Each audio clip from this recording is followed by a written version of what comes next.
Assalamualaikum warahmatullahi wabarakatuh. Kelompok kami yang beranggotakan Winda Sandora, NPM 003. saya Kenneth Ataulah Rimjaya, NPM 036. Saya Sagita Azarin, NPM 015. Kelompok kami akan menjelaskan kasus Rafael Alun Trisambodo dari latar belakang, kronologi kasus, pasal-pasal yang terkait, dan juga proses hukum yang menjerat Rafael Alun Trisambodo.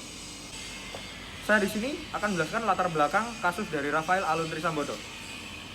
Komisi Pemberantasan Korupsi atau KPK telah memeriksa mantan Kepala Bagian Umum Kantor Wilayah Direktorat Jenderal Pajak Jakarta Selatan 2, Rafael Alun Trisambodo pada 1 Maret 2023. Dalam pemeriksaan yang berlangsung selama 8 jam 30 menit itu, satu persatu aset Rafael yang dilaporkan di Laporan Harta Kekayaan Penyelenggaraan Negara atau LHKPN diklarifikasi berdasarkan LHKPN yang disampaikan pada 31 Desember 2021.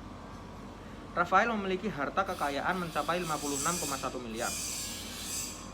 Setelah Rafael diperiksa oleh KPK, di media sosial muncul unggahan yang disebutkan bahwa Rafael telah ditetapkan menjadi tersangka. Dalam unggahan itu disebutkan bahwa Rafael telah terbukti menggelapkan dana sebesar 56 miliar.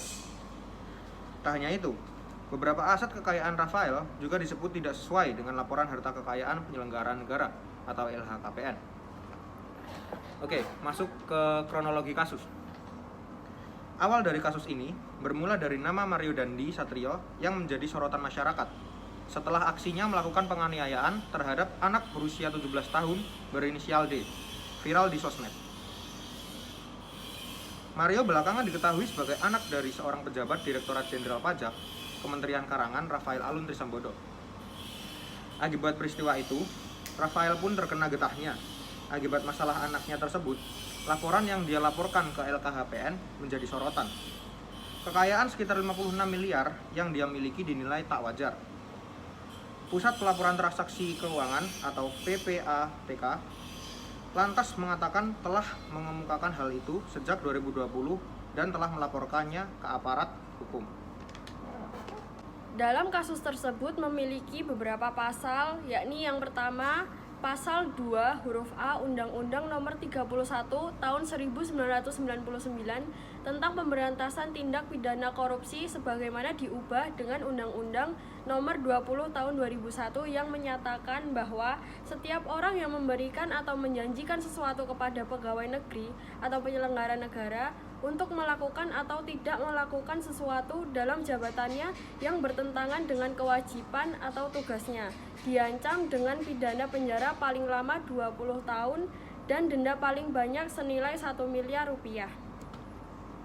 Pasal selanjutnya yaitu Pasal 3 Undang-Undang Nomor 20 Tahun 2001 tentang perubahan atas Undang-Undang Nomor 31 Tahun 1999 tentang Pemberantasan Tindak Pidana Korupsi yang menyatakan bahwa setiap orang yang turut serta melakukan tindak pidana korupsi sebagaimana dimaksud dalam Pasal 2 diancam pidana yang sama dengan pelaku utama.